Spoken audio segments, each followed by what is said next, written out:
Lors de la signature de l'héritage, ma sœur a dit d'un ton sec, « Ta part a disparu ». Elle a fait glisser les documents sur la table, si sûre d'elle qu'elle ne m'a même pas regardé. L'avocat a marqué une pause, a lu une ligne de plus, puis m'a demandé, « Voulez-vous activer la clause de contingence ?» Un silence de mort s'est abattu sur la pièce. Je m'appelle Adèle Moreau. La matinée de la signature officielle de l'héritage au bureau de l'avocat a commencé de manière calme et formelle, mais elle s'est transformée en quelque chose que je n'oublierai jamais en l'espace de quelques secondes. Nous étions tous assis autour de la grande table de conférence, les documents étalés devant nous. L'avocat lisait les termes principaux du testament depuis plusieurs minutes lorsque ma sœur aînée a fait glisser les derniers papiers sur la surface en bois vers moi. Elle paraissait totalement sûre d'elle, avec juste un léger sourire, et a dit d'un ton sec, « Ta part a disparu ». Elle n'a même pas jeté un regard dans ma direction alors que les mots quittaient sa bouche. L'avocat a marqué une pause. Il a ajusté ses lunettes, a tourné vers une page jointe que personne d'autre ne semblait attendre, et m'a regardé droit dans les yeux. Sa voix est restée calme et professionnelle lorsqu'il a demandé, « Mademoiselle Moreau, souhaitez-vous activer la clause de contingence ?» La pièce entière est devenue complètement silencieuse. Personne n'a bougé. Personne n'a parlé. Mon cœur battait la chamade, mais extérieurement, je suis resté calme car je savais que ce moment allait arriver, même si personne d'autre ne le savait. Cette unique question a bouleversé tout ce qu'il pensait avoir planifié. Si vous regardez ceci en ce moment, laissez un commentaire et dites-moi quelle heure il est, où vous êtes, dans quelle ville vous vous trouvez, et si quelqu'un dans votre propre famille vous a déjà regardé dans les yeux et a choisi l'argent plutôt que vous. Je lis absolument tous les commentaires. Quelques années plus tôt, tout dans notre famille semblait encore stable et proche. Notre famille possédait et exploitait une chaîne prospère de magasins de bricolage à travers la Provence, en commençant par un seul magasin qui s'est progressivement agrandi au fil des ans grâce à la fidélité des clients. L'entreprise générait des revenus fiables qui nous soutenaient confortablement, mais la véritable fondation pour l'avenir reposait sur la modeste propriété agricole en périphérie, que mes parents destinaient à être le principal héritage pour leur fille le moment venu. Je passais régulièrement mes week-ends et mes vacances d'été à aider au magasin central. Mes tâches allaient de l'organisation des étagères remplies d'outils et de fournitures à l'aide aux clients de longue date pour choisir les bons matériaux pour leur réparation domestique. Papa me confiait fréquemment le passage des commandes auprès des fournisseurs car il savait que je vérifiais soigneusement les quantités. Maman comptait sur moi pour gérer le comptoir principal pendant les heures de pointe, appréciant la manière dont je gérais les transactions en douceur tout en discutant avec les habitués de leurs projets en cours.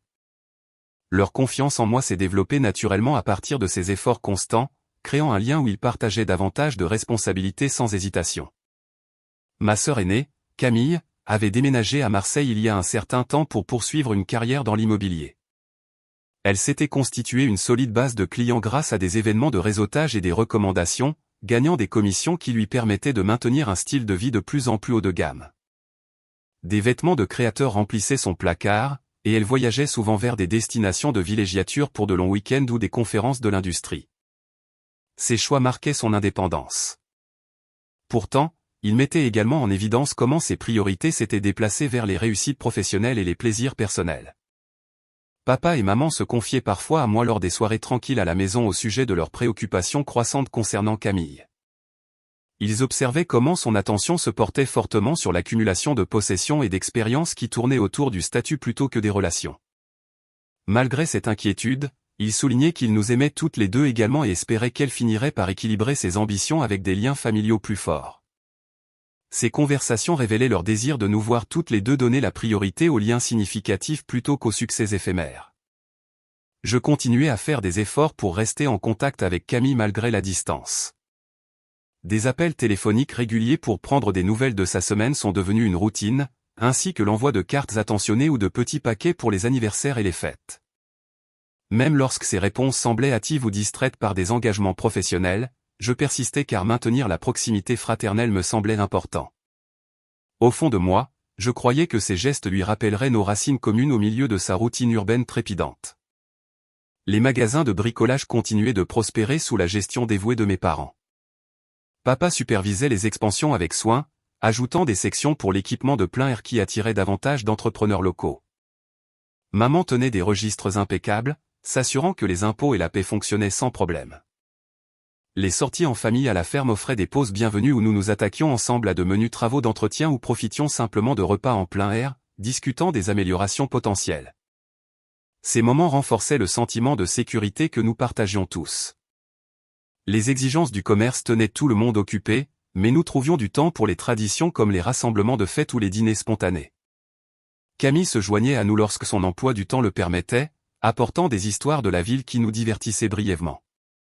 Papa et maman équilibraient leurs conseils entre nous, offrant des avis adaptés à nos différents chemins tout en exprimant leur fierté pour nos progrès individuels. Le rythme des opérations quotidiennes se mariait parfaitement avec la vie personnelle. Puis, sans aucun signe avant-coureur, la tragédie a frappé un soir ordinaire. Un grave incendie s'est déclaré dans le magasin principal peu après la fermeture. Le sinistre provenait de problèmes électriques dans l'entrepôt, rapidement alimenté par des matériaux inflammables en stock. Les pompiers sont intervenus rapidement, mais la maîtrise du feu est arrivée trop tard pour empêcher le pire. Papa et maman étaient restés sur place pour terminer les comptes de fin de mois, et ils ont péri à l'intérieur avant l'arrivée des secours. L'appel dévastateur des autorités est arrivé tard dans la nuit, apportant une nouvelle qui a tout bouleversé en un instant. Le choc a laissé place à un deuil profond, créant un vide qui a éclipsé toutes les certitudes antérieures. Juste après les funérailles, Camille est revenue de Marseille en avion. Elle est arrivée l'air dévasté, les yeux rouges d'avoir pleuré dans l'avion, et m'a immédiatement prise dans une longue étreinte devant les parents rassemblés à la maison. Tout le monde a regardé alors qu'elle me serrait fort pendant des minutes, chuchotant qu'elle resterait aussi longtemps que nécessaire pour m'aider à traverser cette période insupportable. Sa voix s'est brisée lorsqu'elle a promis de s'occuper de tout pour que je puisse faire mon deuil sans fardeau supplémentaire. Camille n'a pas perdu de temps pour endosser un rôle de leader pendant ses premiers jours. Elle a coordonné les arrangements finaux avec les pompes funèbres, choisi les fleurs appropriées, et s'est même chargée d'informer les connaissances éloignées qui n'auraient peut-être pas encore appris la nouvelle. À un moment donné, elle m'a assise doucement et a suggéré de gérer toute la paperasse restante liée à la succession, y compris les notifications bancaires initiales et les réclamations d'assurance. Son raisonnement était logique. Puis elle a argumenté, je méritais de l'espace pour digérer la perte au lieu de m'occuper de détails administratifs qui pouvaient attendre. J'ai accepté sans grande résistance car le poids émotionnel semblait écrasant. Le sommeil venait par courtes périodes, interrompu par les souvenirs de papa et maman, me laissant épuisé et incapable de me concentrer sur les questions pratiques. Se concentrer sur le tri de leurs effets personnels ou assister aux réunions de planification du service commémoratif exigeait déjà toute mon énergie. Déléguer ces responsabilités semblait être un soulagement, me permettant d'honorer leur vie par une réflexion plus calme plutôt que par des formulaires et des appels téléphoniques. Camille a bientôt réquisitionné l'ancien bureau de papa comme son poste de travail temporaire. Elle a déplacé les dossiers des tiroirs en piles organisées sur le bureau, expliquant que l'examen des registres commerciaux aiderait à identifier les obligations financières immédiates. Les heures passaient avec la porte fréquemment fermée, parfois verrouillée, lorsqu'elle sortait brièvement pour un café ou des appels. Elle a mentionné avoir besoin d'intimité pour se concentrer sur le tri des factures des magasins restants par rapport aux dépenses personnelles accumulées au fil des ans. La curiosité a grandi lorsque Camille a commencé à poser des questions spécifiques sur les détails d'accès. Un soir, au dîner, elle s'est enquise nonchalamment des identifiants de connexion du compte chèque familial joint utilisé pour les factures du ménage. Un jour plus tard, elle a demandé l'emplacement exact du coffre-fort encastré dans le placard, prétendant que certaines polices d'assurance pourraient y être stockées. Son ton est resté encourageant, présentant chaque demande comme nécessaire pour protéger les actifs pendant la transition. Camille a également augmenté ses appels sortant vers quelqu'un qu'elle désignait vaguement comme un « contact professionnel ».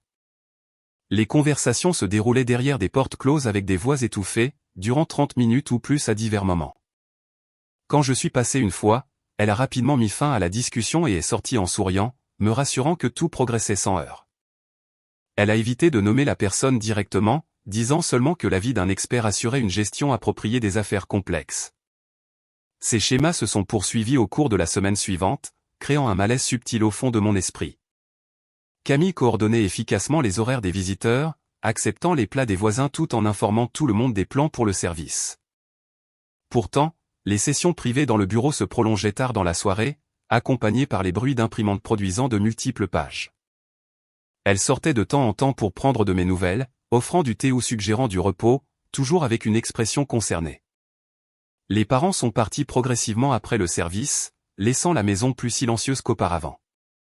Camille a prolongé son séjour indéfiniment, citant des tâches inachevées qui nécessitaient une attention sur place. Elle a organisé les cartes de condoléances en pile nette et a rédigé des notes de remerciement au nom de nous deux. Ses gestes paraissaient attentionnés en surface, maintenant l'ordre au milieu du chaos. Pourtant, les questions répétées sur les combinaisons de sécurité et les mots de passe de compte persistaient.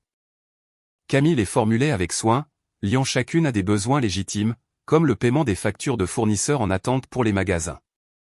Ces explications semblaient raisonnables individuellement, mais s'accumulaient pour former quelque chose de plus difficile à ignorer.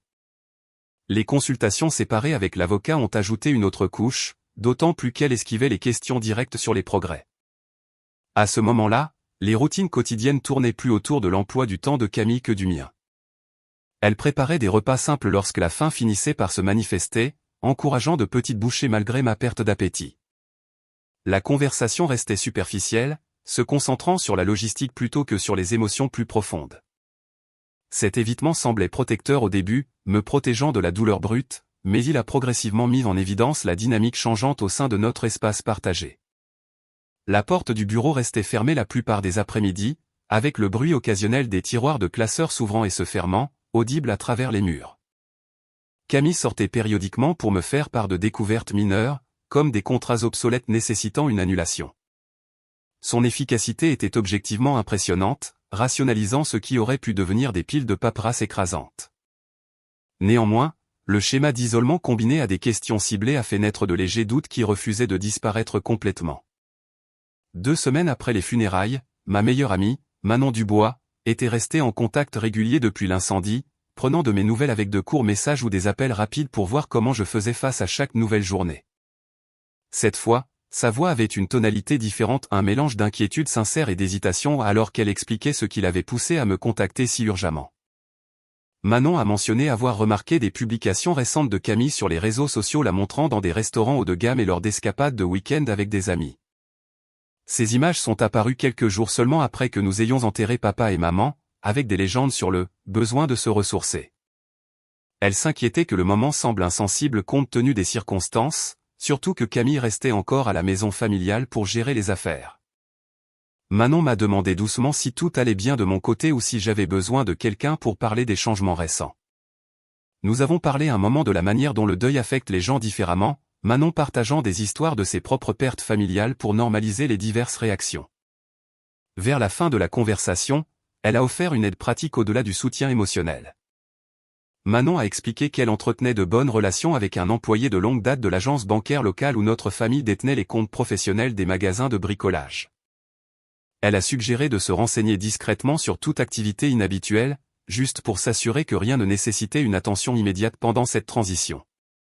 J'ai hésité au début car examiner les finances me semblait être un autre poids que j'évitais, mais l'assurance calme de Manon m'a convaincu que cela pourrait m'apporter la tranquillité d'esprit.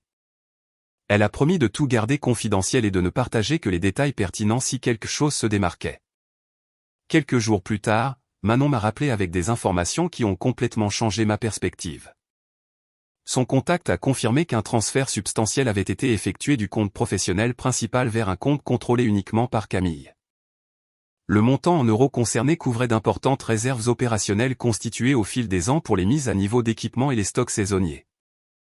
Aucune discussion préalable n'avait eu lieu avec moi au sujet de la réaffectation de ces fonds, ce qui a immédiatement soulevé des questions sur l'autorisation et le but. Manon a souligné que le transfert s'était produit discrètement peu de temps après que Camille ait obtenu un accès temporaire pour le paiement des factures. Entendre les chiffres a rendu la situation plus concrète que de vagues soupçons. Manon ne s'est pas arrêtée au relevé bancaire. Elle a utilisé ses relations professionnelles pour examiner les traces de données publiquement disponibles, y compris les journaux de demande de renseignements sur les propriétés et les schémas de communication liés à la licence immobilière de Camille. Le recoupement des horodatages a révélé des contacts constants avec des spécialistes de l'évaluation axés sur les terrains commerciaux et agricoles. Ces demandes visaient exactement la parcelle de terre agricole, ainsi que l'emplacement du magasin restant encore sous propriété familiale. Des schémas ont émergé montrant que Camille avait programmé de multiples consultations avec des acheteurs potentiels intéressés par des opportunités de développement. Des courriels demandaient des évaluations préliminaires, en insistant sur des délais de réponse rapides.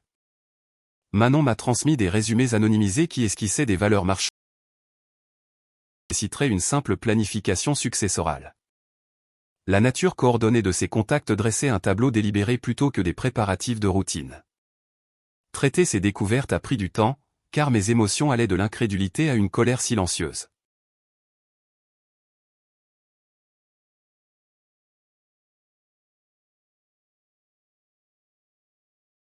Comportement restait extérieurement encourageant, discutant des options pour le nouvelles des employés du magasin sans laisser transparaître d'agenda distinct.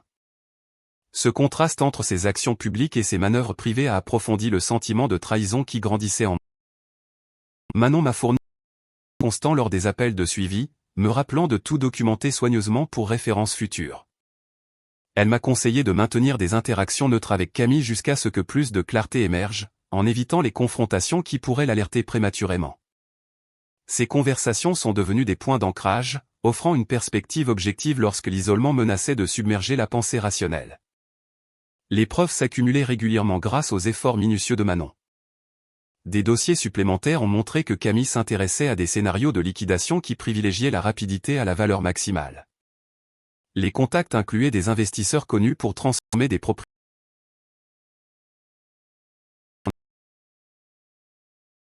Pièces se connectaient pour former une stratégie indubitable visant à consolider le contrôle avant le début des procédures formelles d'héritage.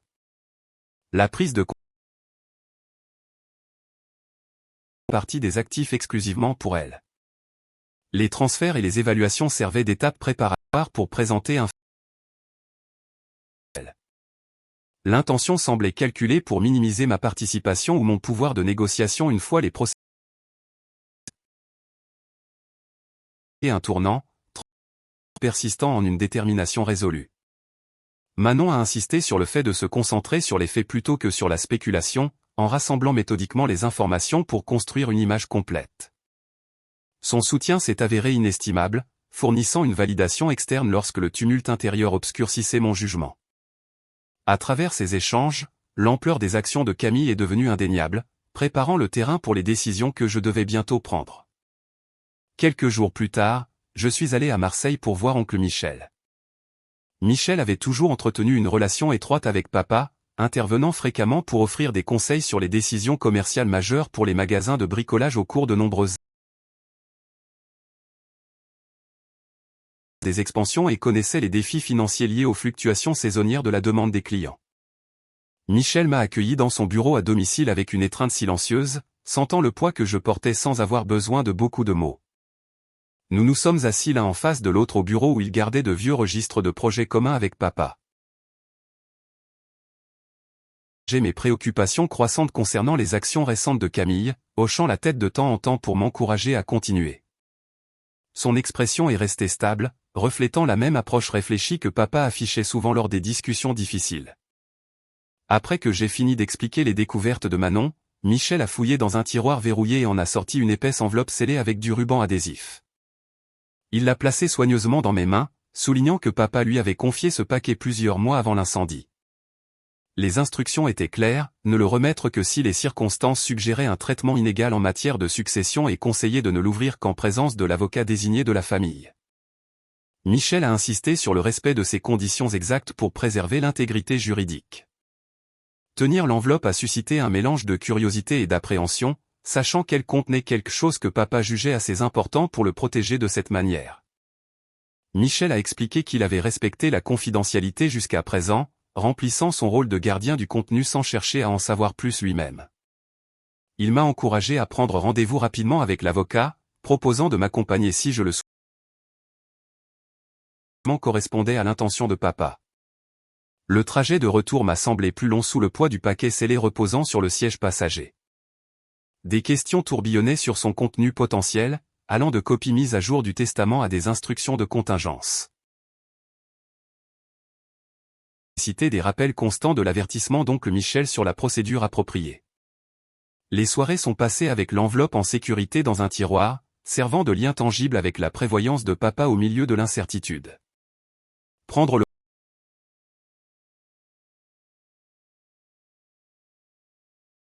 Maître Daniel Leroy, qui avait géré les fiducies et les contrats pour mes parents depuis la première expansion des magasins. Son assistante a immédiatement reconnu mon nom et a fixé un créneau urgent en quelques jours, transmettant ses condoléances tout en confirmant la disponibilité. L'attente a mis ma patience à l'épreuve.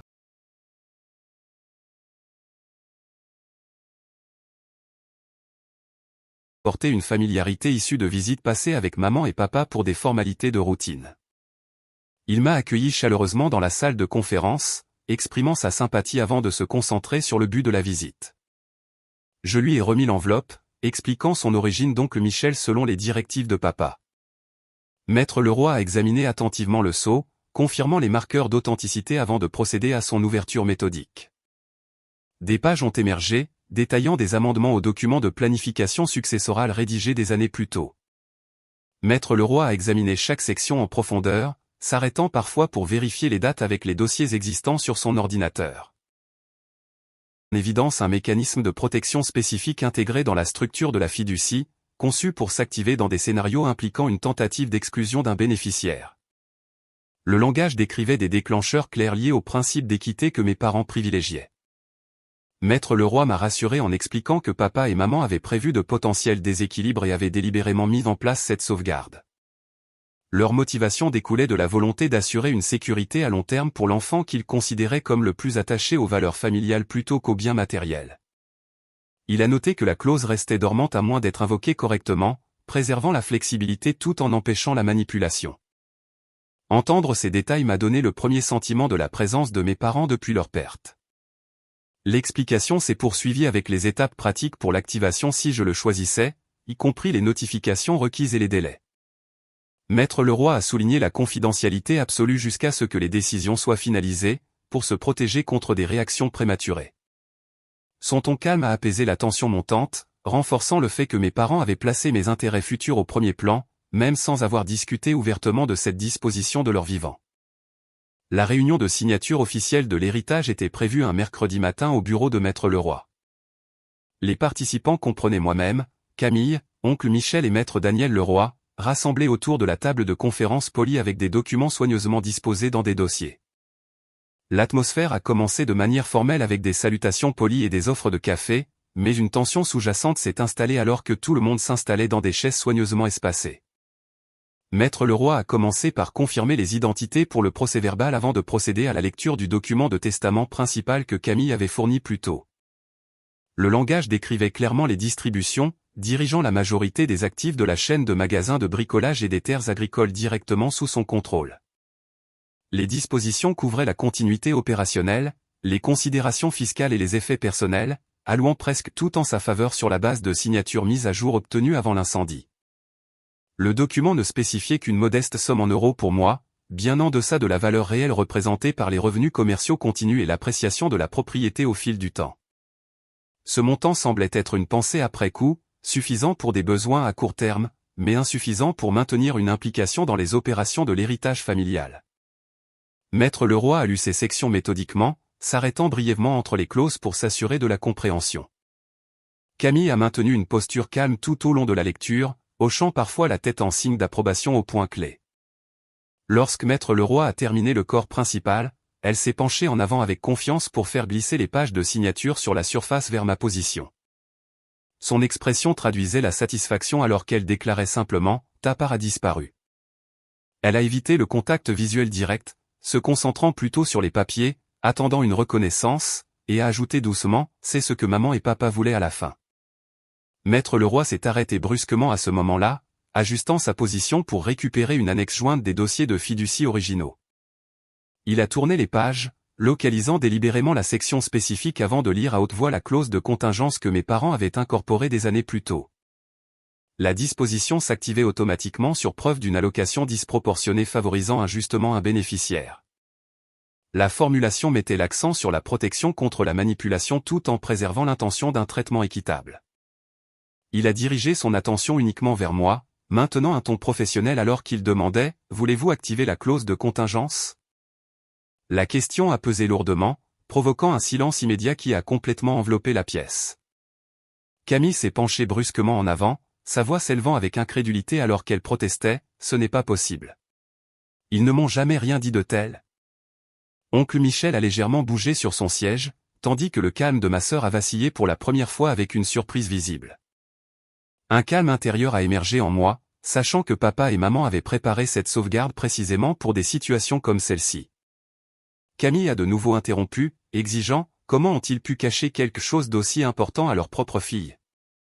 Ma réponse est venue calmement, affirmant mon accord pour procéder à l'activation.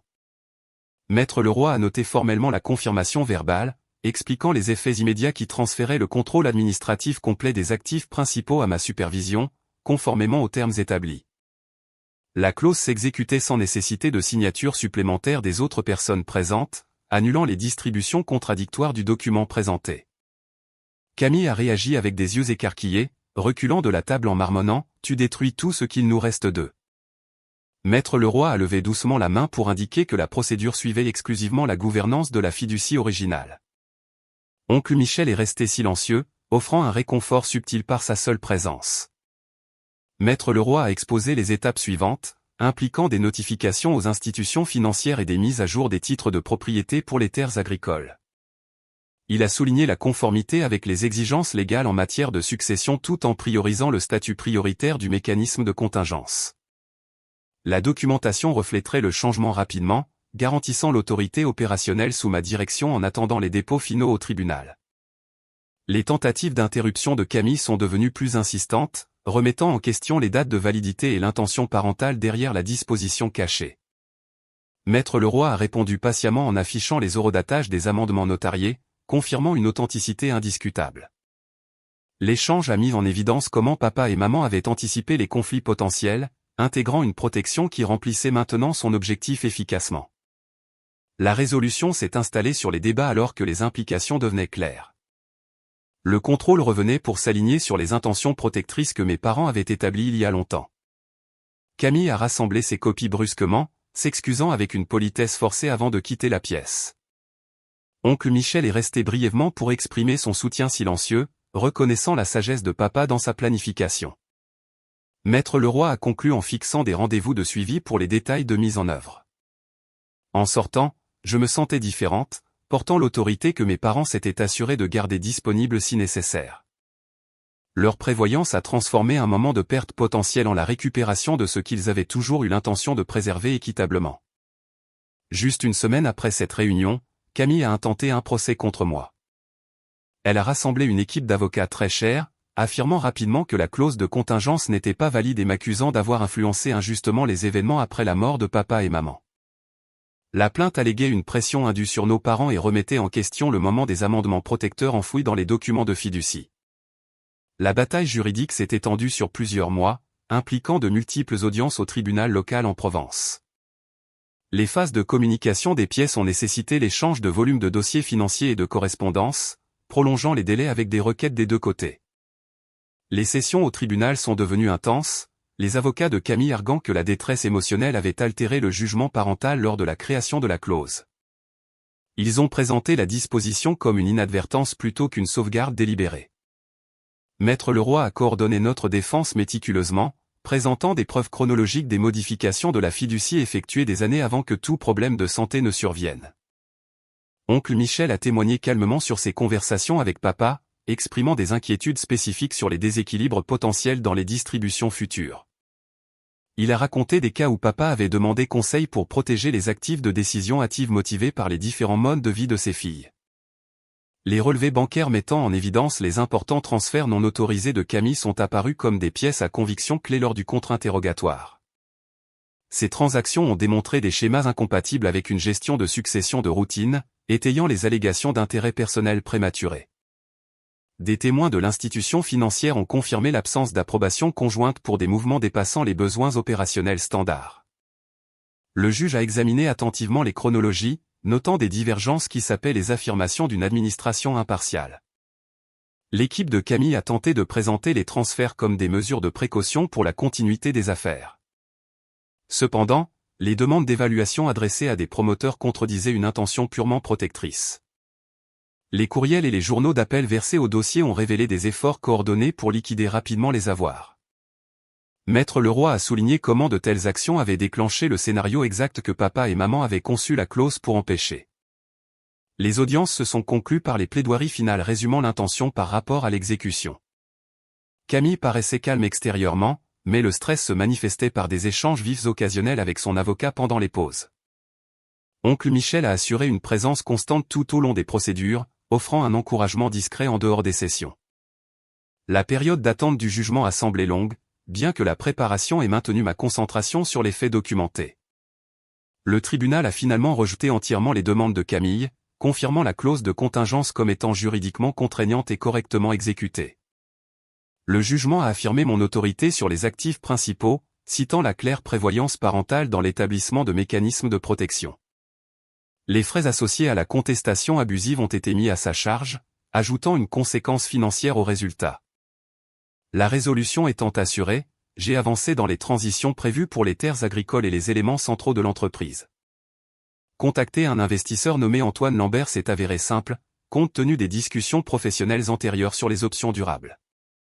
Les négociations ont priorisé une évaluation juste tout en assurant la stabilité opérationnelle pour les employés des magasins restants.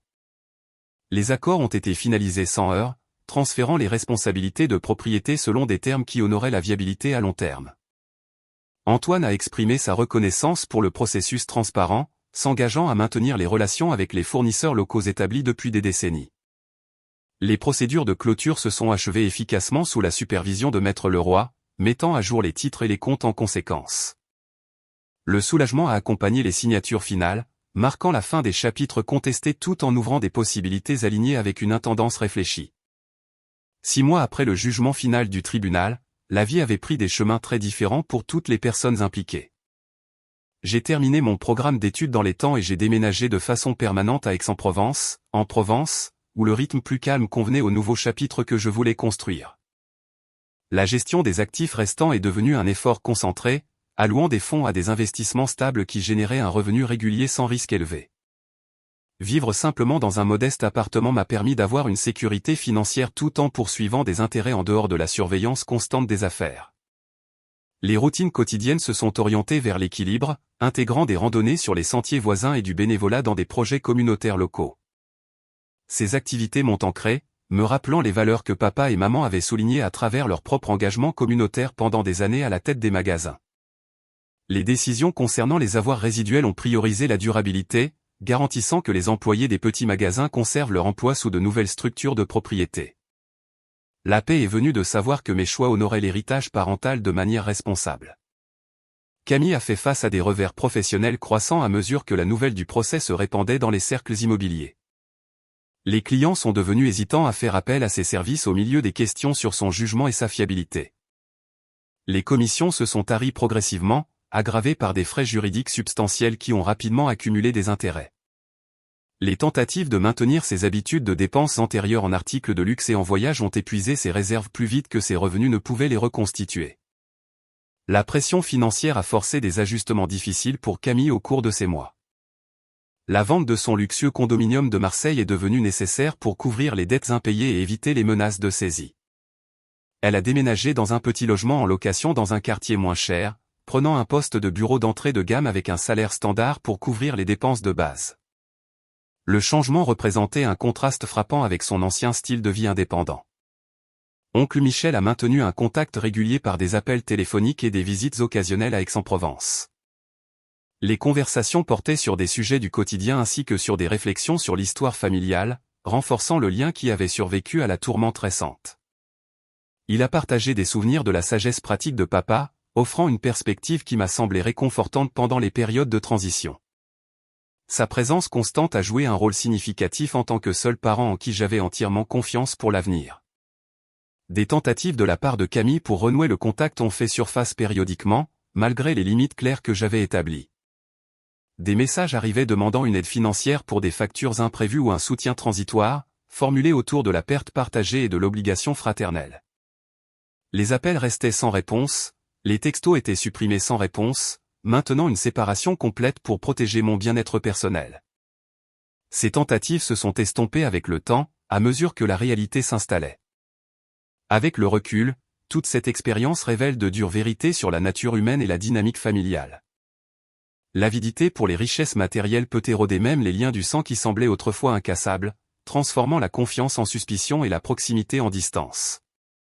Les parents sages reconnaissent les risques potentiels tôt, élaborant des protections pour protéger les enfants qui vivent avec intégrité de ceux qui sont influencés par l'intérêt personnel seul. En fin de compte, la poursuite du gain aux dépens des autres ne mène qu'à l'isolement et à la perte, tandis que choisir l'honnêteté préserve la dignité et des